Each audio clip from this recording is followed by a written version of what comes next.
Aqui no nosso programa, nós falamos sobre os caminhos da felicidade. Mas eu quero trazer uma perspectiva um pouquinho diferente. Será que existe um caminho para um sucesso sustentável? E a partir desse sustentável, nós conseguimos proporcionar bem-estar e felicidade para todos os stakeholders, para os envolvidos numa organização? Então, nós vamos falar sobre esse assunto com dois queridos, Hugo e Miguel Nizenbaum. Eles, desde 2016, eles vêm trabalhando com psicologia positiva, aplicada ao desenvolvimento pessoal, escreveram um livro e a gente vai falar um pouquinho sobre esse livro. O livro é Os Cinco Elementos, um caminho para o sucesso sustentável. E a gente vai discutir, entender um pouquinho quais são esses elementos e como aplicar nas nossas organizações. Hugo, Miguel, sejam muito bem-vindos ao Caminhos da Felicidade. É uma honra e um prazer tê-los aqui juntos. Obrigado, Flávia, nós agradecemos. Em primeiro lugar, agradecer a você, aos ouvintes, né, e comentar que esse livro, na verdade, é fruto de um trabalho que a gente vem desenvolvendo desde 2006, aplicando psicologia positiva no trabalho, e o que a gente via é que os elementos estavam soltos, né, e como é que a gente traduz isso dentro de um frame, de um marco de referência, né? Mas antes da gente entrar nos elementos do livro, acho que vale a pena comentar como é que a gente chegou à psicologia positiva e como é que se conectou tudo isso, né, Hugo?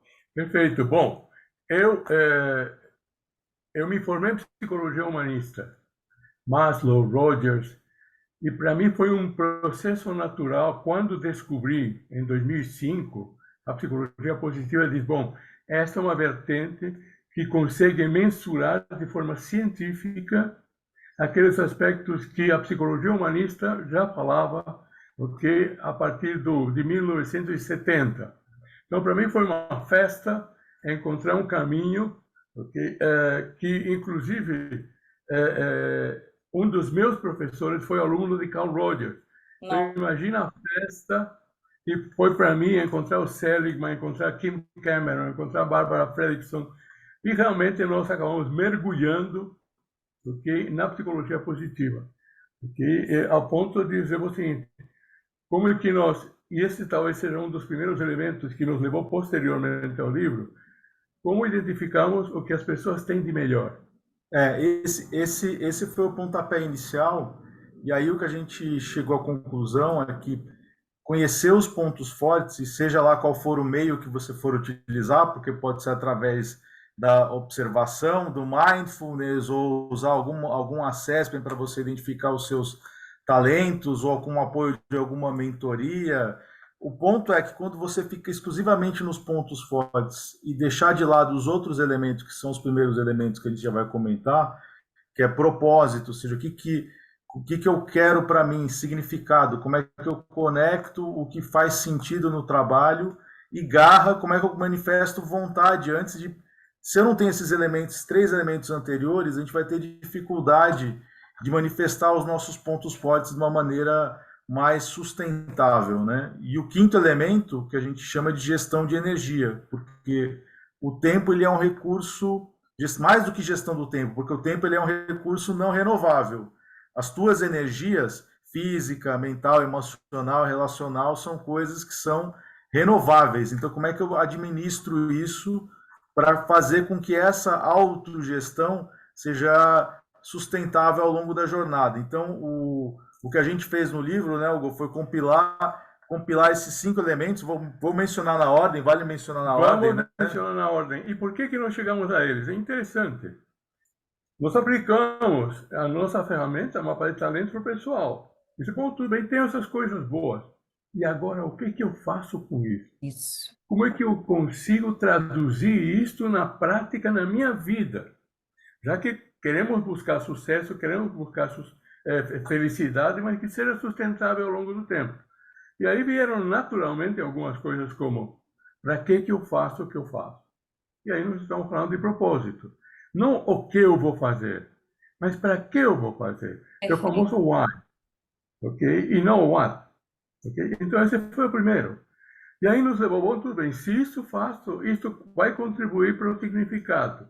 E quando a gente fala de significado, não só do meu trabalho mas eu no trabalho, ou seja, juntando as duas coisas, eu no trabalho e eu no meu trabalho, porque tem que haver convergência nessas duas.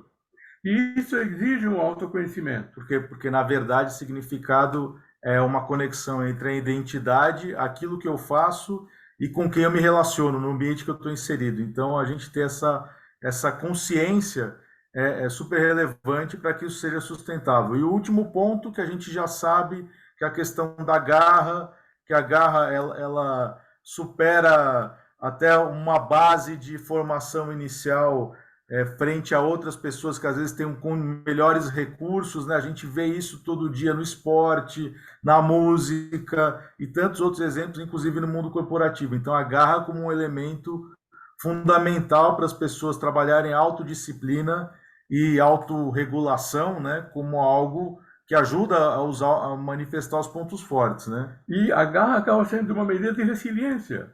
Ou seja, quanto eu estou disposto a investir naquele propósito e naquelas ações que me dão significado. Opa! E aí vem o aspecto de ponto forte. E o nosso conceito de ponto forte é um conceito ampliado. Por quê? Porque envolve talentos que para nós são capacidades naturais e, graças a Deus, democráticos, porque todos temos. Não estamos falando de dons especiais. Conhecimento, habilidade e experiência. Então, nós transformamos o chá, o famoso conhecimento, habilidades e atitudes, para o Tchê. Agora, isto é gaúcho. Talentos, conhecimentos, habilidades e experiência. Quer dizer, temos que juntar esses 4 elementos. E chegamos à conclusão, por medições, que em igual condição de conhecimento, habilidade e experiência, talento é diferencial de desempenho. Ou seja, quer dizer, aí estamos juntando. Quer dizer, se você tem os talentos, depende de qual é o teu desafio, depende de qual é o teu momento de carreira, depende de qual é o teu contexto. Ok? Então, aqui já temos 4 elementos. Propósito, significado, vontade e ponto forte no conceito ampliado. E agora? O último elemento foi a gestão de energia. Muito mais no sentido de administrar essas energias que eu tinha comentado, física, emocional, relacional, muito mais do que a gestão do tempo, que é algo que eu não tenho controle. Então, na verdade, através do livro, o livro serve como uma reflexão individual e a gente fez de uma forma bastante pragmática e prática para poder a pessoa fazer exercícios com que ela possa aplicar aquilo. Eu até costumo brincar que o capítulo da bibliografia é maior do que os capítulos em si, porque a gente não quis encher linguiça, enrolar com muita coisa acadêmica e simplesmente trazer conceitos que a pessoa pode ler e aplicar, e pensando no modelo seja prático, que seja prático. E pensando numa organização, é um frame que é útil para dar ferramentas para que as pessoas possam refletir e ter mais autonomia em relação às suas escolhas, né? Então, até quando a gente vai escolher aqui que papel a gente quer cumprir numa organização, que a gente quer aprender em termos de conhecimento que faz sentido os nossos pontos fortes, que tipo de ambiente a gente quer estar. Então, são uma série de decisões que são relevantes, que a pessoa tome, e no coletivo também vale, ou seja, é um conhecimento que vale para o indivíduo, mas ele vale, como a gente está falando de sentido no trabalho também, eu não posso pensar isso desconectado dos outros, né? Então, não é só sobre autocuidado, né? Então, esse é um ponto de atenção, tanto é que a gente, se eu for dizer, o livro tem uma linguagem que vale para o indivíduo, mas que vale também para quem trabalha na área de gestão de pessoas ou para quem é líder, né? Exatamente, eu acho que é esse ponto que você trouxe, eu acho que é um framework para os líderes e para o indivíduo, e dessa forma, porque eu acho que a gente está vivendo um momento que é extremamente desafiador e complexo, que a gente começa a perceber que os indivíduos buscam qualidade de vida, buscam bem-estar, as empresas começam a perceber que pessoas mais felizes, elas são colaboradores melhores, e isso gera ganha-ganha para todos os envolvidos. E quando você tem um passo a passo, que é exatamente, vou até apresentar um pouquinho aqui, para vocês, o livro maravilhoso. Então, quando você tem um framework, você tem um passo a passo, porque eu acho que a grande questão, a dificuldade que eu percebo, às vezes você tem uma teoria que é maravilhosa, é linda, né, livros maravilhosos, mas e aí? O que eu faço com esse conhecimento? Como é que eu coloco em prática? E vocês trazem exatamente essa prática. Hugo, Miguel, como que os nossos ouvintes encontram vocês? Onde que eles podem comprar o livro? Redes sociais? Conta um pouquinho para a gente encerrar com Legal, chave de maravilha. ouro. Bom, Hugo ou Miguel Nissenbaum no LinkedIn, mapa de talentos em todas as outras redes, nós estamos presentes. E o livro tá na Amazon e as grandes livrarias também por encomenda principalmente, tá? Então é só acessar na Amazon e, se eu não me engano, também tem formato Kindle para quem Sim. quiser adquirir digital. Maravilhoso. Olha, muito, muito obrigada, Hugo e Miguel. Obrigada, muita gratidão pela generosidade de compartilhar esse conhecimento de vocês, que é tão valioso. Meu muito obrigada, obrigada a vocês e a todos os nossos ouvintes e quem acompanha a gente aqui no canal também. Meu grande Imagina. Obrigado, Flávia. Obrigado, muito agradecemos demais. obrigada. Obrigado, ouvintes. Obrigado a todos. Tchau, tchau, gente. Tchau, tchau.